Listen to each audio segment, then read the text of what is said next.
When Angelina Jolie and Brad Pitt got their wedding presents, I actually found out about it through the newspapers. Do you have a favourite painting you've done? Yes.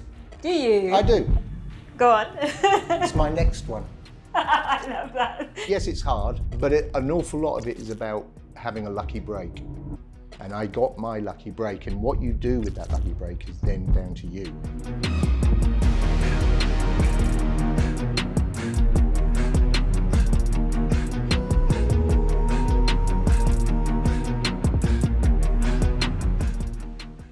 Hi everyone, I've got a small favour to ask. I know that many of you have been watching these conversations over the past couple of years with people who inspire. It would mean a lot to us and it would help us continue to have these conversations if you would just subscribe to the channel. Thank you. Dom, welcome to our podcast. Thank you for having me. I'm so excited about this because Natasha has been telling me about this famous artist that she knows for a long time. You're probably going to be very humble about it, but what is it like to be a famous artist? I've never actually stopped and thought about it because I don't see myself like that. I still see myself as that snotty-nosed little student that, you know, I was when I was 18, learning and training to be an artist. So my journey has just been, I'm lucky that I've been able to have a passion and been able to turn that passion into a career. Yes.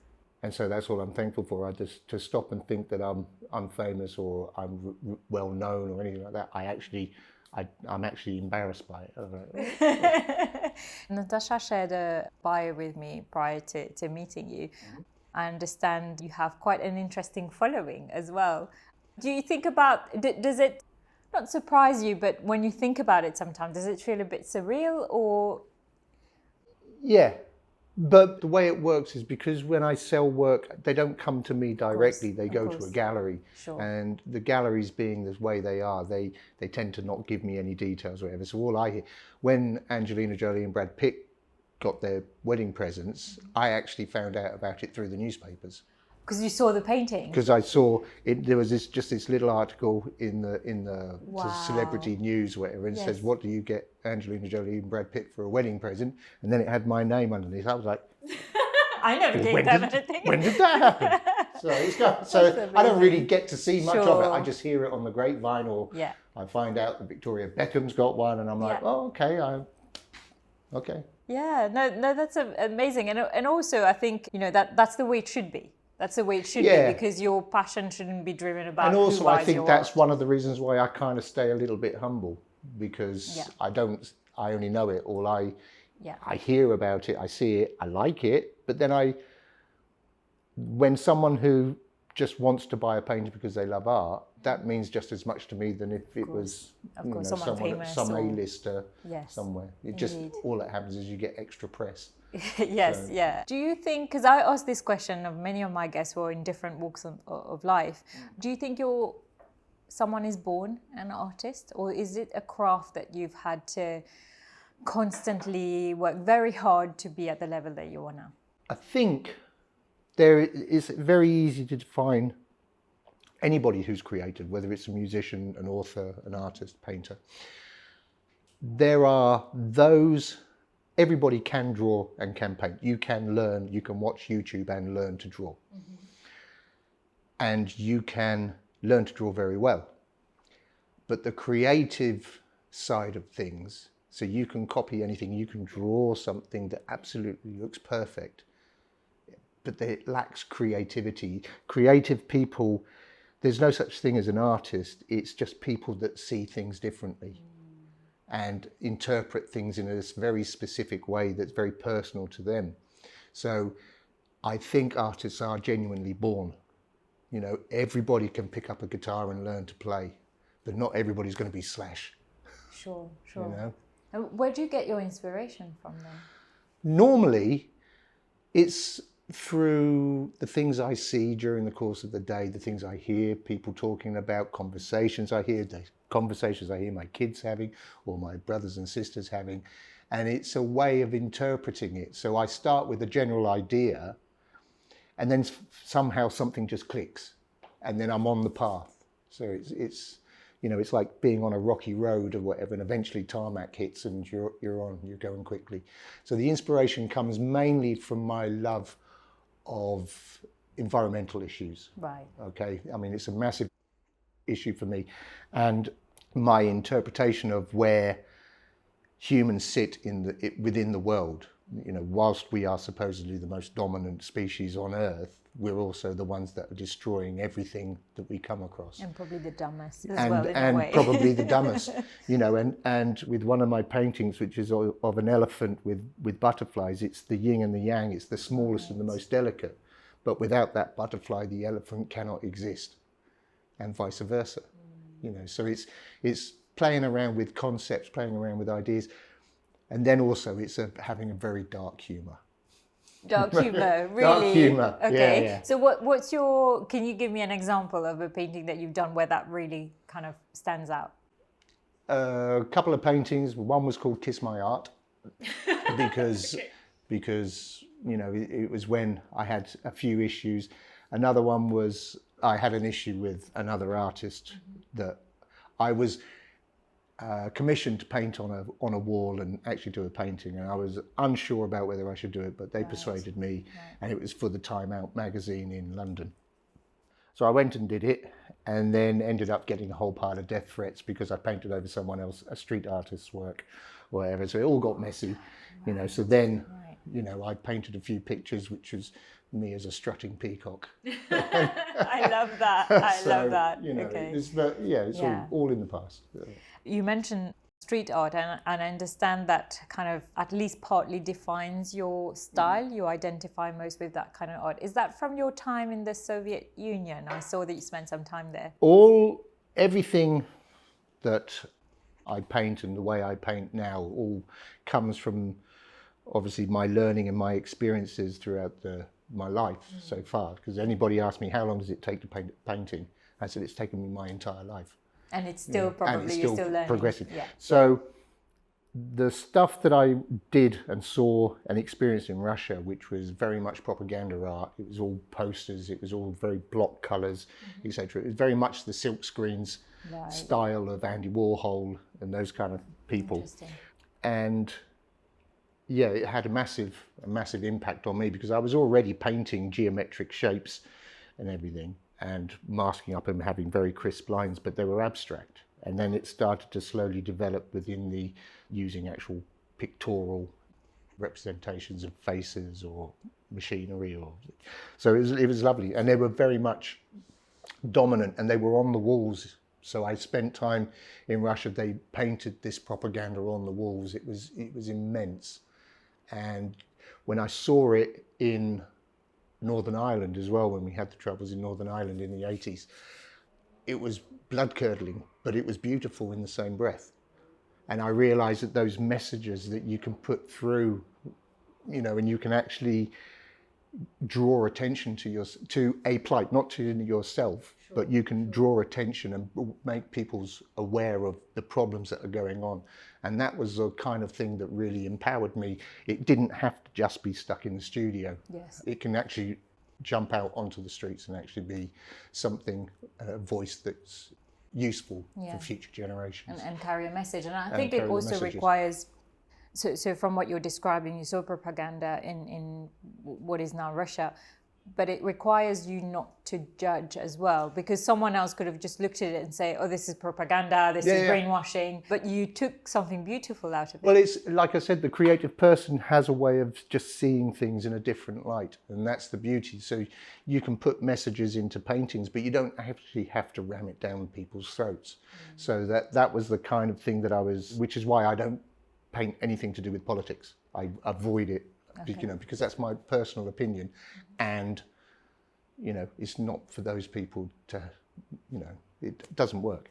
So yeah, it's a way of seeing the beauty in something that's very either aggressive or dark or violent, or is steeped in reputations from its previous eras, but seeing something magical about it, you know, that you can use and you can draw and you can bring to your own work as well. You live in the UK, and I'm sure you've traveled across Europe. And do you find that the love people's love for art is just as alive today as it was in the, I don't know, Renaissance period, you know, where people loved culture and beauty and literature? I think it's greater now.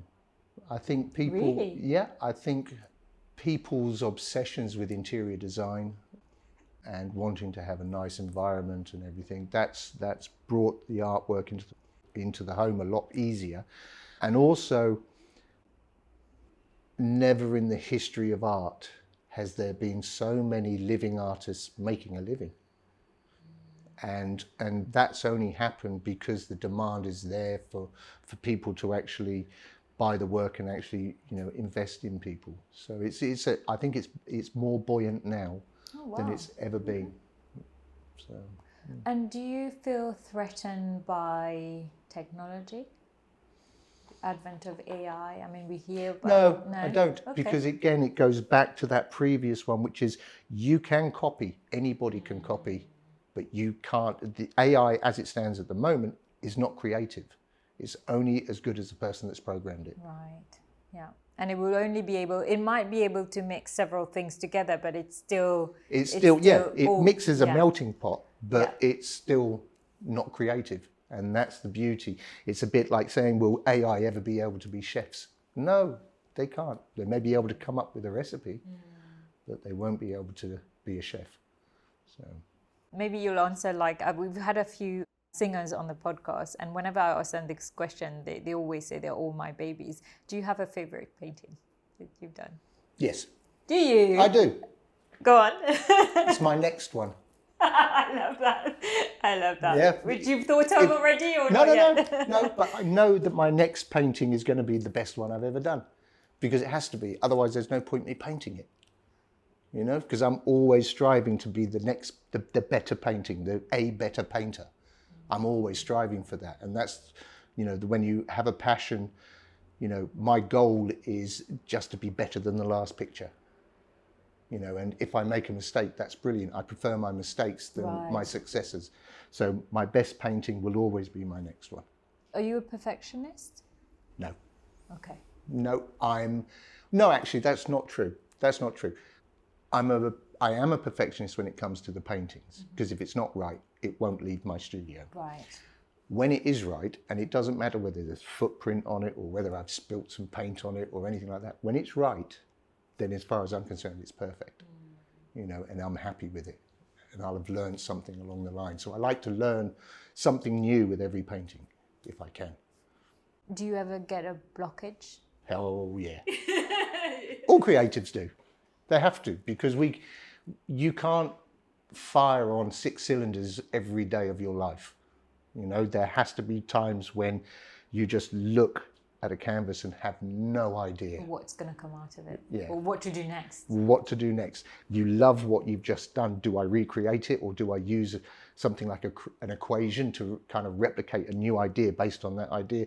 And then you think no, and then you try something new. And so when you get the block, for me, the block is my opportunity to play, and to play as hard and as fast as you can by messing around and not worrying about what's going to come out, because something will come out of it. So the blocks are the good things. My music teacher, when I was at school, he was a pianist, and he just made us all go crazy on a piano. I can't play the piano. It was literally just... As in do anything anything, you want with just it. slam those keys and play, all right? And then you record it. And then when you play it back, somewhere in there's a melody. And that's when you can start to say, okay, it may only be 2 or 3 bars, but the melody, the start of that thing is there. The start of that song is there. And then you can start to play with it. So the block is good. Yeah. It's not something to be afraid of. Yeah. Yeah, something you lean into. Yeah, if exactly. Anything. Do you think that, I don't really know what the education system is like in the UK right now, but you might or might not know in Mauritius, we've always been quite traditional in the way we teach, a lot of rote learning, etc. Do you think it's important for every child to learn art? They might not necessarily to become artists, but do you think it wires your brain in a certain way that's helpful? I think it's the purest form of expression. And if a child, especially younger children maybe, are able to actually express themselves through drawing and painting, not only does it occupy them, not only is it better for them than A screen, yeah. You know, but it can stimulate the minds and the eyes and the brain, and it allows them to express things that are going on in their lives that they can't. So the art therapy side of the industry, you know, is hugely important. And I think taking that away from, in England, they're looking at trying to make, you know, sports, music, drama, art, they're trying to make them a second-rate subject when they're not. Drama and art are one of the best subjects you can do to self-express. And it's important that they get, you know, kids get the opportunity to do that from a young age. Are your children artists? No, they can't draw at all. Have you tried to push them in that direction or no? No, they've all got a creative flair in them. Yeah. But again, going back, not everybody, Yeah. you know, Yeah. can be creative. Yeah. You know, and I wouldn't say I'm the best creative in the world, but you know, that's something you're born with. It can't just be developed synthetically. It doesn't work. It would just be copying someone If you else do then. synthetic, then you end up with an equation, and there's a lot of artists out there that do this, which is Right. they start with A, they do B, they do C, and they end up with D, because that's their equation. The work they're doing is very good, or can be good, but every single piece that they do is exactly the same. Right. You know, it's the same equation, bit of different color, different, you know, bit of collage or a different image, but the equation is the same. You know, those are the people that never went through art college, never went through the education process. Yeah, I see. So would you say then that your art has evolved? Oh yeah, and I'm hoping, pray to God, that my work continues to evolve. So where I was when I was younger, which was painting pure abstract works, to where I am now. But if you saw all of my work from then to then, you'll see the journey. In another 30 years when I'm painting, you'll see from now to that 30 years, you'll see the journey. It won't just jump. It's a natural small progression, the developments. When someone looks at it, I mean, you gave the example earlier of the elephant and the two butterflies. You had a story in mind, or at least a message in mind when you drew that, when you painted that. Would you say that each work of art that you do is subject to many possible interpretations? I always like to do that. So when I painted the zebras for the first time, it was when the LGBT thing was coming up and growing and getting bigger and bigger. And where I started, so at the time it was just, you know, they were just zebras. And I disliked them so much when I did the first painting, because they were just black and white. Why did you dislike them? I thought they were boring. Okay. You know, Okay. And so I did the painting, and I didn't like it, and it because a commission someone wanted a zebra on it, and I did it, and I hated it, and so I decided, you know what, this is when you get your block, and I put it in the studio, And just left it there. I just went for it, and I sprayed it, and I chucked paint at it, and I did everything, whatever, and then I walked back, and I went, ooh, I like that. now that's different. And then you start to develop it. So, you know, the whole concept of developing your work and playing and the writer's block and everything like that, it's all part and parcel of the journey that you have to take to get there. So, yeah. It's great to know that, in your opinion, that there is a market and there is a demand for it now. Having said all that, I think similar to, you know, actors and singers and all of that, it's maybe it might be easier to make a living out of it now, but it's still hard. It's still harder than your traditional office job, I would have thought. Yeah, but it's a lot more fun. 100% agree with you. I think that's all I can say. Agree with you. Yes, it's hard, but an awful lot of it is about having a lucky break. And I got my lucky break, and what you do with that lucky break is then down to you. But, you know, if it's a passion, you will get an opportunity, and you have to recognize that opportunity and take the risks. What was your lucky break? My lucky break was I was showing work with a very small gallery in a tiny little town in Suffolk in England. Okay. And I was selling them for a few £100 or whatever, and I was selling them. And then the owner of another gallery from London walked past because she was on holiday there, and she saw the work, and then she arranged to meet me. And that was my lucky opportunity. And I had to take a risk. And then it moves on to the next bit, because at the time I was teaching. And then another opportunity came along where I was selling more work than I could produce in the time whilst in between teaching. Yes, because you had a full-time job. I had a full-time job. So I had to take the gamble and make the decision. Do I take that leap of faith? You know, on paper, I can do it. But I had to take that leap of faith, and so I did it. So it's just having those opportunities and recognizing them when they come along. That was going to be my next question. Would that be your advice for the, aspiring artists? To be unafraid to take risks, but to take calculated risks, perhaps?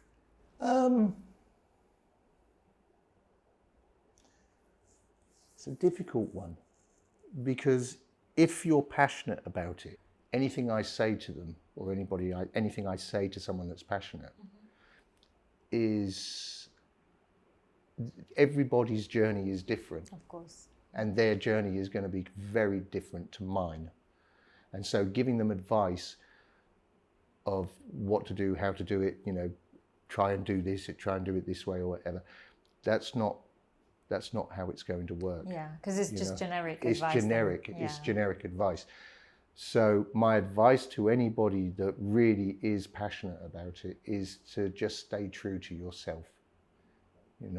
Explore, enjoy, engage, and play. Because it's a passion, it's like playing with sand and playing with clay and just enjoying it as much as you possibly can.